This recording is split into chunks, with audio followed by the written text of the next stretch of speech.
And welcome to Frankly Feeding. And basically today we'll be making Vietnamese pho. And we are at Barings with Thomas Franks. And today with me we have James. Hi. And Marinella. Okay, so before we start, we're going to touch base on safety. So basically we're going to talk about working safe, how we're working with the current situation at the moment with COVID. Me, Marinella and James have been working together as a bubble, so we have been in that group for a while.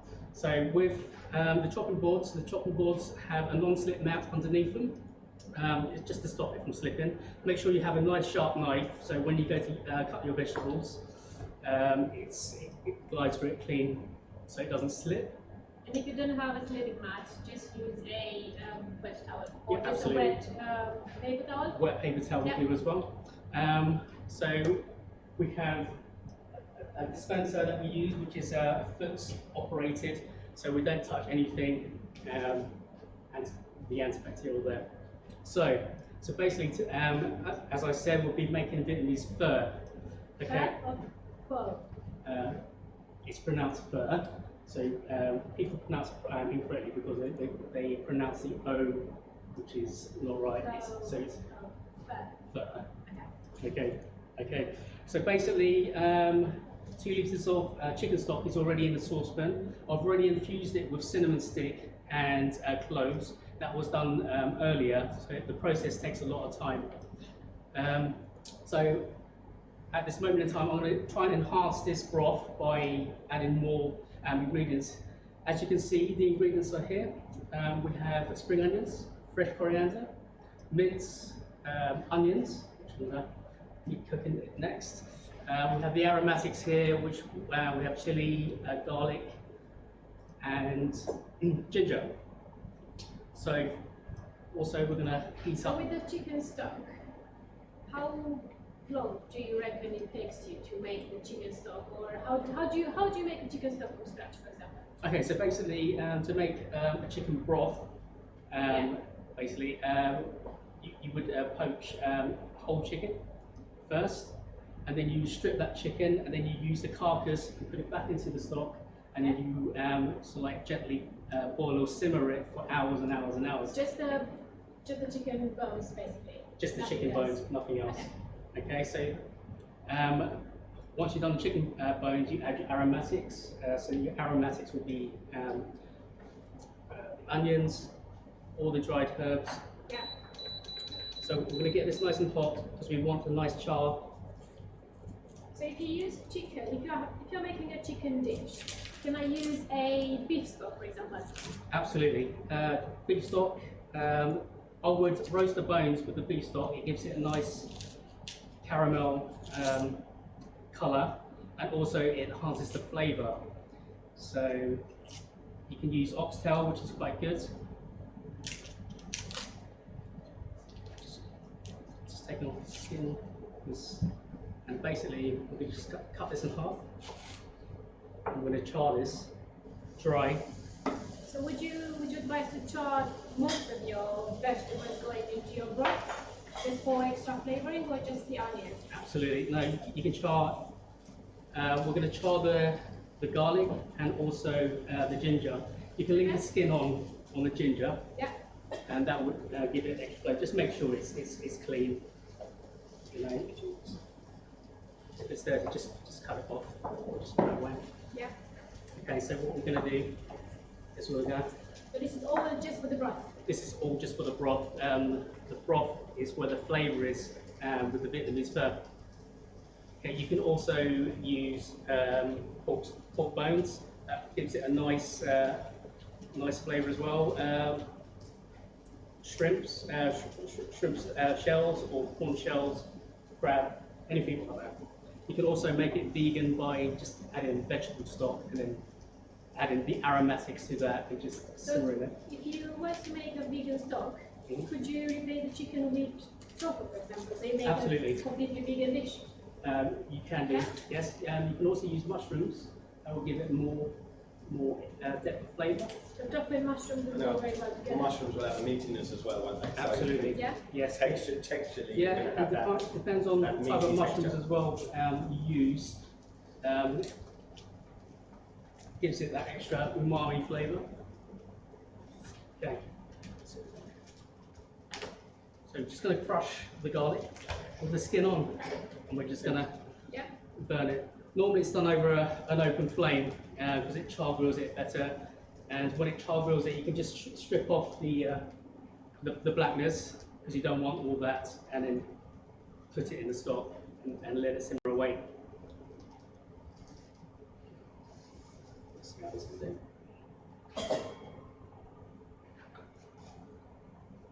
It's char grilling nicely. So I take it the longer you leave it in there, you'll get that lovely caramel on it. Absolutely. The longer you leave it in there, the better flavour, depth of flavour that you get from it. And is there any way you can enhance the caramel? Obviously, we know that onions and garlic are naturally sweet. Yes. But is there a process you can perhaps, if you felt like you needed to, or you wanted to speed things along? I'm sure quite a few people that want to make a dish like this are going to maybe not have so long to make it at home because they've got a bit of supper time, or they want to get in from work and get some dinner on the table. So probably perhaps add a little bit of sugar. Is there something you could do to just to bring the caramel on a little bit faster, maybe? I would just use the open flame. The open flame will generally give that caramelization quicker. And you don't put any oil No, or anything absolutely in the not. pan, you just char grill Dry it as pan. it is. Yeah. Okay. Normally at home I get a rack, a cooling rack, and put it over the open flame, and then just roll these aromatics. What a mess are you making? No, absolutely not. After you. I think after myself. I would be in all kinds of trouble if I tried that at home, isn't it? Yeah, I really would. Don't try that. And I can see a lovely star anise sitting here. Yes. You'll be popping that in the pan in just a moment, yeah? Absolutely. Let's get this, the char grill on these first, and then because they don't take long at all. I mean, all you need to do is bring out the oils in the dry spices, and then just put it in. It takes literally seconds depending on how hot the pan is. I think that's nearly ready. The onions. So what we're going to do is just put half an onion because it's quite a lot.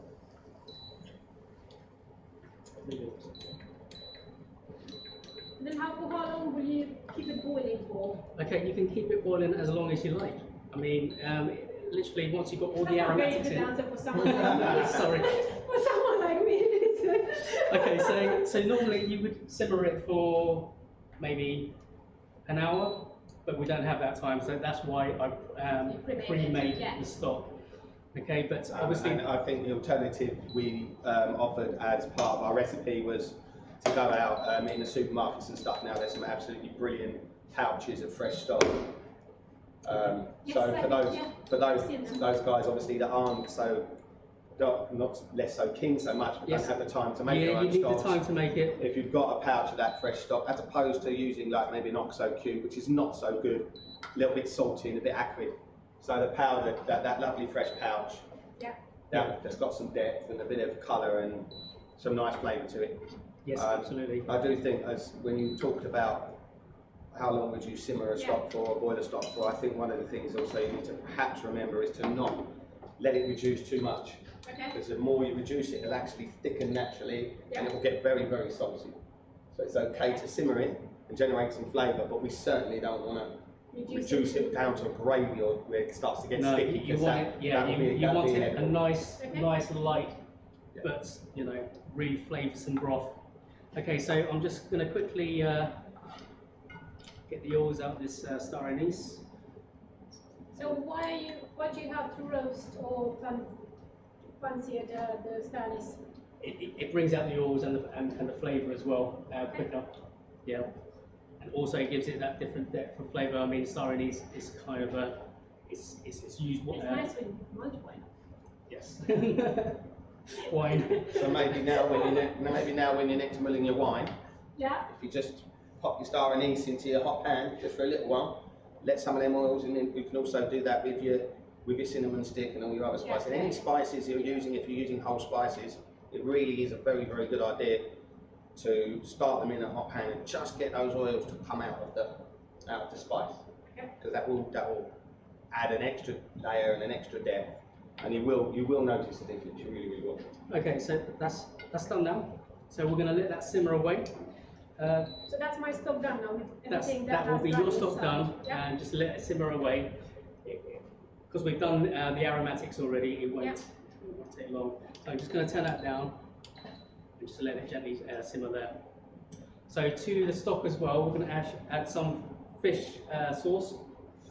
Basically, that gives it a more pungent. See, I'll be very fishy. frightened to use as a fish stock in my lovely chicken stock with all the spices and aromatics. This wouldn't be Will it fur. change the This flavour? wouldn't be fur without the fish sauce. Obviously, if you are serving vegan, you could add some soy or something, which will add that level of salt and give it some seasoning. But yeah, traditionally the fish sauce is quite important. Yes, it's fermented sauce, so it's quite pungent in smell.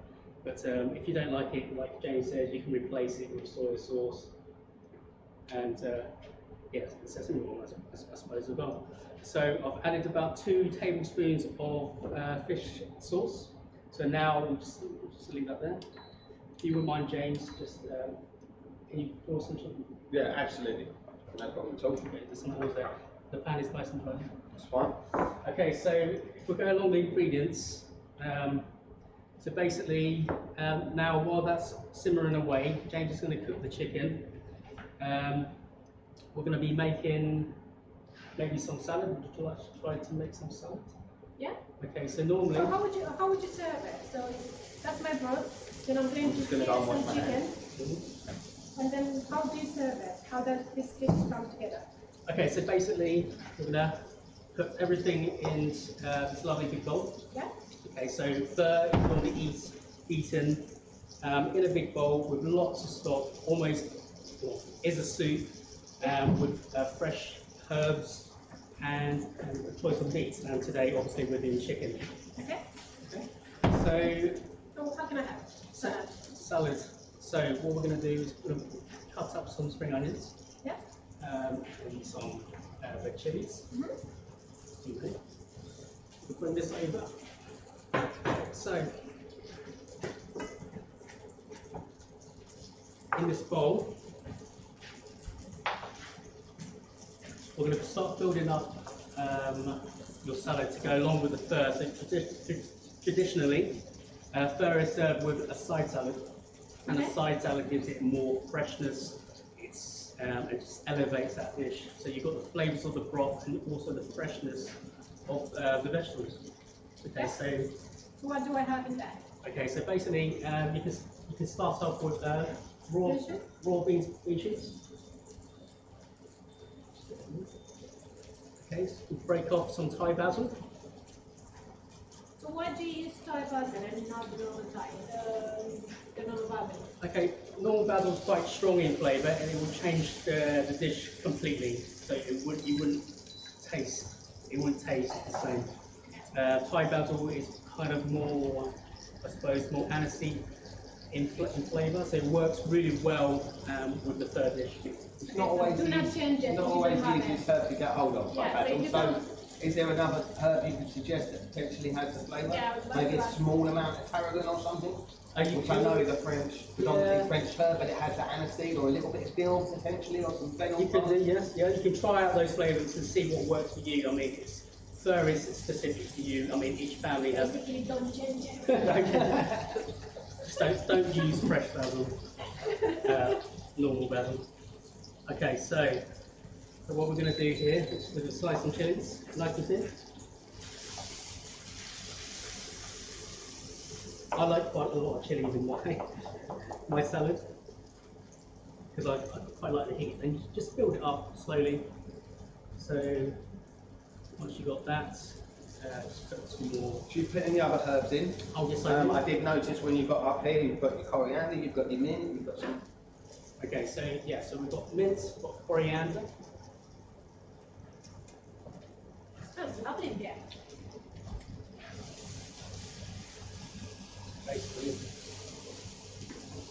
we're going to just rough chop the coriander. You don't want it too fine. Just make it on top. You just want to pull the leaves off and just rip them.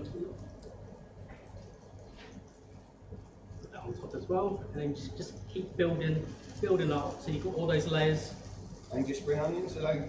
Yes, we're going to top them up with spring onions. I'll make such a mess eating the salad.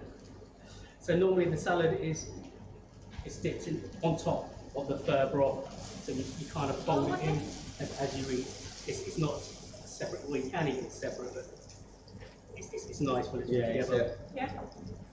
It really adds a whole level of fragrance and aromatics and heat and texture to the final broth. So it's not your run-of-the-mill sort of just a noodle broth. It's got all those extras just make such a difference. Okay. So now we've got a side salad to work well with the Vietnamese fir. Do you use any lime in it? We do. So basically, the lime gives it that extra sourness to the dish. A little bit. You can use lemon as well. It just changes the flavour entirely. You don't have to use a citrus. So, but it's nice to have that option.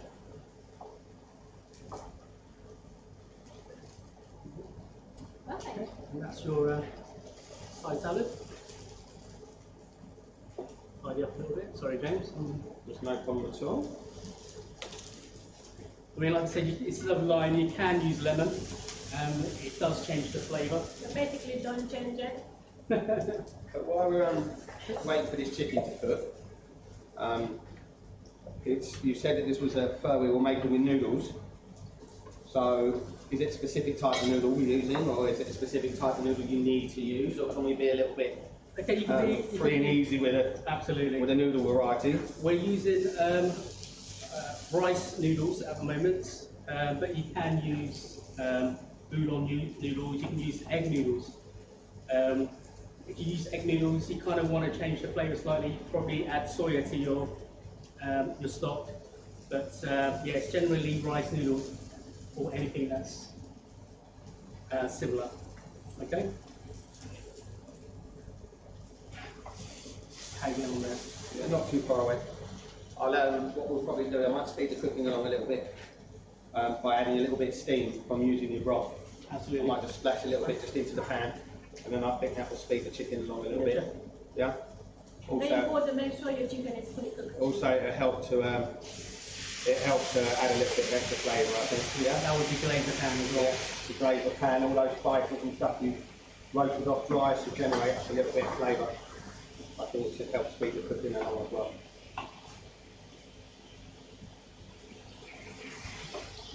I mean, this dish is really fast. Once you've got the main process done, everything will come together really quick. I mean, in Vietnam, this is traditionally a fast food dish.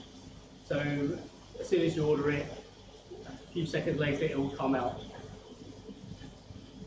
It's a street food, isn't it, really? Absolutely, it's a street food.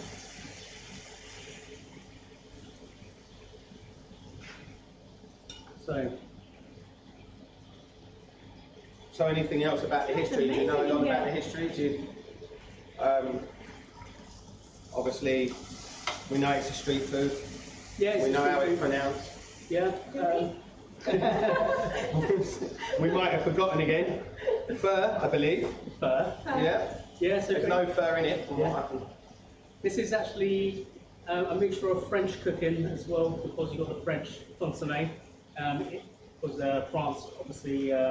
There's a lot of French influence in Vietnamese cooking. Yeah, absolutely. You've got the French baguettes, and the Vietnamese use the baguettes as banh mi. Banh mi, yeah. Yeah, and it's any type of filling. You can have fish in it, you can have prawns. And I think one thing I've noticed with that as well is they actually use a chicken liver pate.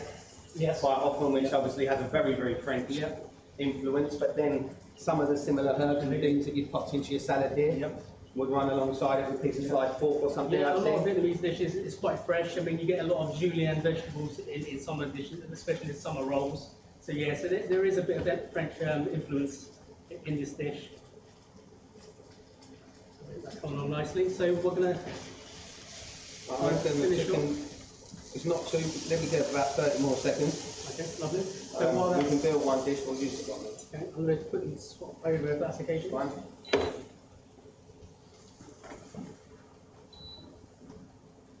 So we're going to finish off the third dish. So basically, this is rice noodles already cooked. What we want to do is reheat the rice. So how do you cook the rice noodles? Rice. For those that don't know like this. Okay, it's just boiling water. So you boil up a pan of water, put the rice noodles in there. It takes about 4 to 5 minutes. Drain and rinse with cold water to cool it right down the end. It's quite quick. It's very quick. Okay. So, broth is done. So what we do is we turn the heat up on the broth so it's nice and hot because we want it steaming as it's going into the bowl.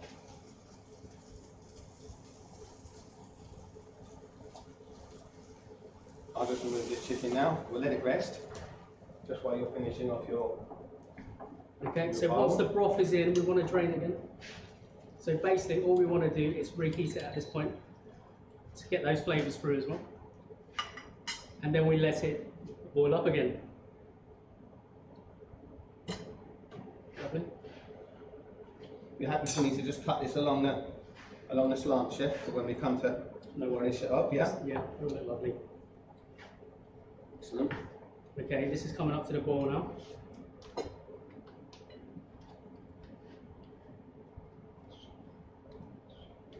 You're just going to top that now, are we, with this chicken, yeah? We are.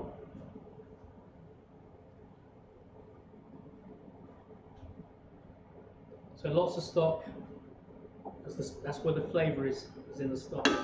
Spent all that time. So just put it nicely on one side there, chef, please. Absolutely.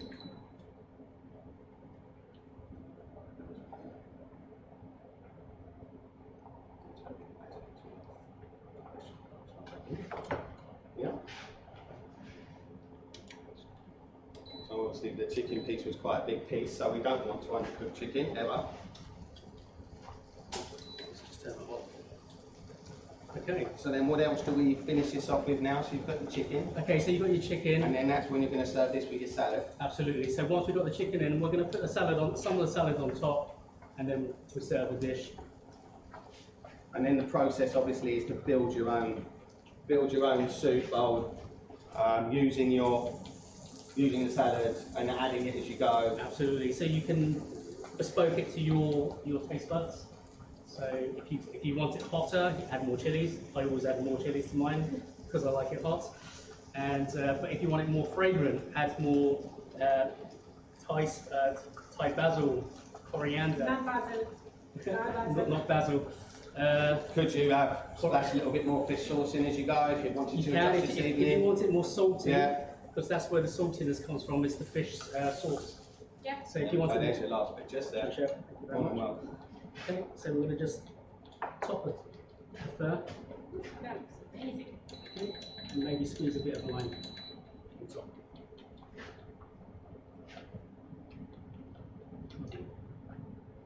That right there is your cook. And that is the Vietnamese fare. Looks fantastic, man. Well done. Thank you. Thank you very Absolutely much. lovely. Thank you.